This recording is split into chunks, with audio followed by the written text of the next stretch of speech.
ഫരീദാബാദിൽ സ്ഫോടക വസ്തുക്കളും AK-47 തോക്കുകളുമായി doctor പിടിയിൽ.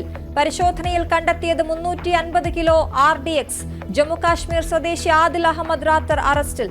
15 ദിവസത്തിനിടെ ഫരീദാബാദിൽ പിടിയിലാകുന്നത് രണ്ട് ഡോക്ടർമാർ.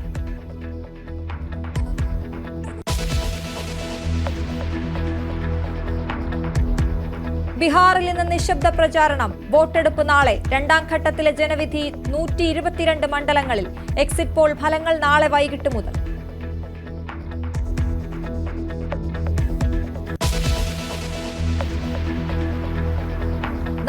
ദിവസത്തെ പ്രതിസന്ധിക്ക് ശേഷം അമേരിക്കയിൽ ഷട്ട്ഡൌൺ അവസാനിക്കുന്നു. സെനറ്റിൽ ഡെമോക്രാറ്റ് പാർട്ടിയുമായി ധാരണ. 8 ഡെമോക്രാറ്റ് അംഗങ്ങൾ ബിൽ അവതരണത്തെ പിന്തുണച്ചു. ജീവനക്കാരുടെ പിരിച്ചുവിടൽ മരവിപ്പിക്കും.